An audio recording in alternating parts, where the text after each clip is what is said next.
Now here, using this problem statement, let us learn how functions are used and how the control flow jumps when a function is called.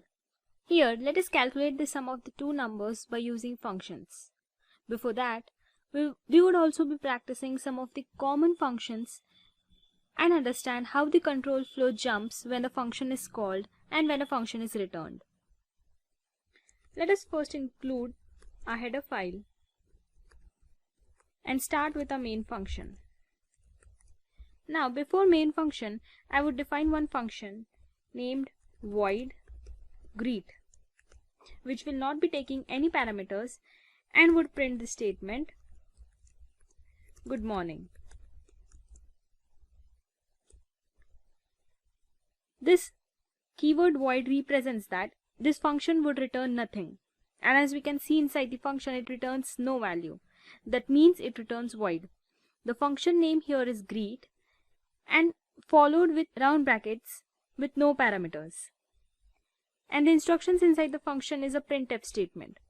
Now in the main function, if we need to call this function greet, so I'll just write down the function name, and as it is taking no parameter, I would just keep this parameter list as empty. Let us save it and try to run it.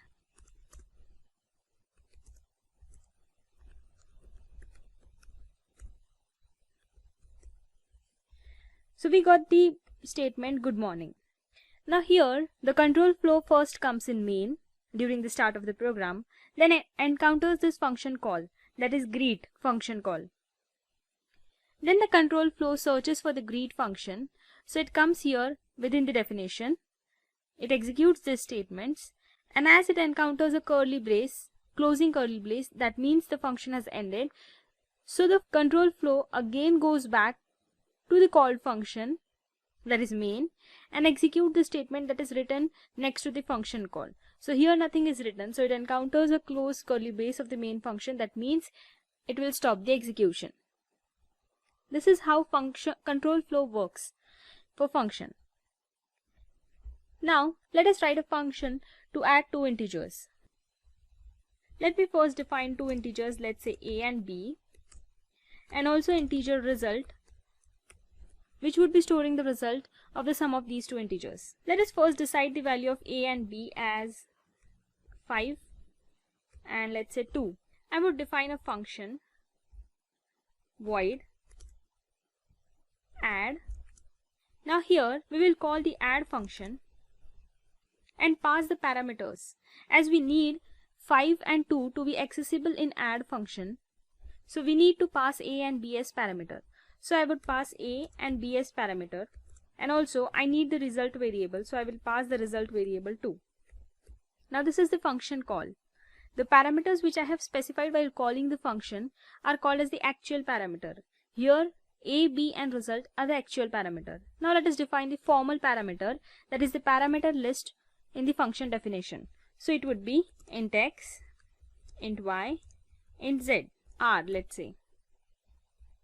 So the a would correspond to int x, b would correspond to int y, and result would correspond to int r. Here the data type of a, b and result are integer. So the data type here should also be integer.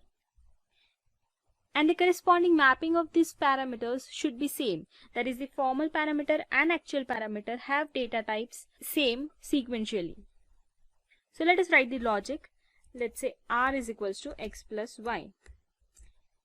And we would print here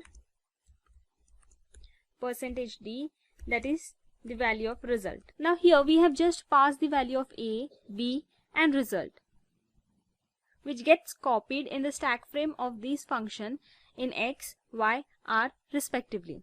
So let us look at the output.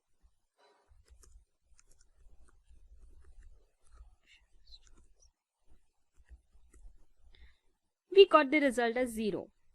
Why? The expected output was 5 plus 2, that is 7. Then why did we get 0? It is because here the value of result by default would be 0, as it is not initialized. So 0 would be copied in r. So now the value of r is 0. Similarly, A and B are passed, which are stored in x and y as local variable of this function. So the value of x would be 5 and the value of y would be 2. So r is equal to 5 plus 2. That means the value stored in r is 7. Now when the function executes completely and the control flow comes back to the calling function, there is no change in the value of result because r was the local variable whose scope was limited to this function only. And as soon as this function's stack frame destroys, all the local variable gets destroyed. So that is why r gets destroyed. So we need to reflect the changed value of r in result, which is not possible by passing the variables by value. So we need to pass the variable by reference. Now passing by reference, we would be learning more in pointers because it needs the concept of pointer. So what is the alternate solution to print the result of addition of two numbers? We can do this by returning a value from function. So here we would be just passing a and b. So here the formal parameters would be int x and int y. Now let us define one temporary integer, let's say r. Now the value of r would be 7 and we would return this value r. So the return type would be integer. Now here the value is returned by this add function. So this function after execution returns a value which we will store in result. So result will be equal to the value of this function. Now let us see the output.